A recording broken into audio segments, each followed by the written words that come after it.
বলা হচ্ছে আমি নাকি নিম গাছও চুরি করেছি। মমতা ব্যানার্জির এই অবস্থা হয়নি। অক্ষয় তৃতীয়ার দিন দীঘায় পুরীর আদলে তৈরি জগন্নাথ মন্দিরের দ্বারোদ্ঘাটন করেছেন মমতা বন্দ্যোপাধ্যায়।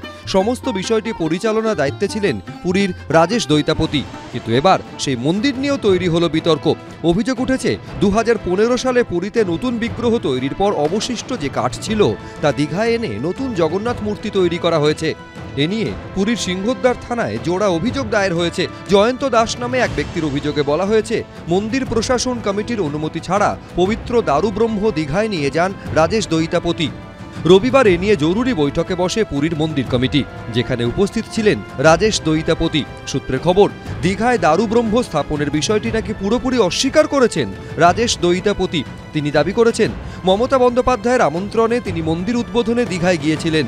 সেখানে যে বিগ্রহ তিনি প্রতিষ্ঠা করেছেন তা সাধারণ নিমকাঠের, দারুব্রহ্ম নয়। সোমবার এই বিতর্ক নিয়ে মুখ খুলেছেন মুখ্যমন্ত্রী। জগন্নাথ ধামটা খুব গায়ে লেগেছে না? বলা হচ্ছে আমি নাকি নিম গাছও চুরি করেছি। মমতা ব্যানার্জির এই অবস্থা হয়নি। আমাদের মূর্তি তো মারমেলে ছিল, ওটা নিয়ে এসছেন দৈত্যপতি। যে জায়গা থেকে বলছে সে জায়গা থেকে নয়, তাকে কাল ডাকা হয়েছিল, আমি শুনেছি।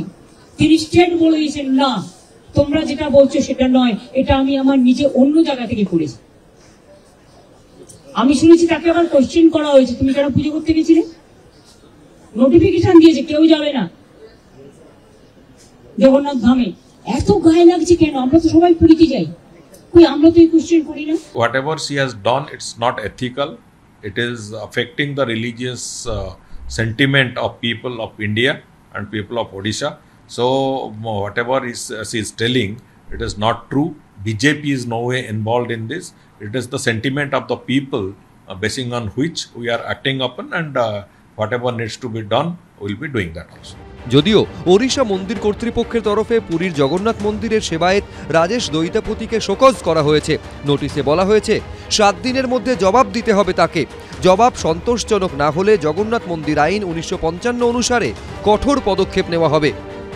মাননীয় রামকৃষ্ণ দাস মহাপাত্র তিনি বলছেন যে নিম্বু কাঠো লইকি আমি দারু মূর্তি বানাইছি।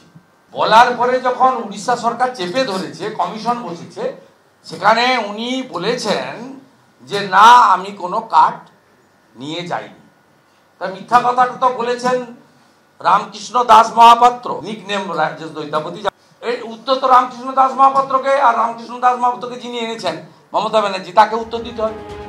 সূত্রের খবর, 12ই মে আবার কসবায় জগন্নাথ মন্দিরের উদ্বোধন করতে আসার কথা রয়েছে রাজেশ দৈতাপতির।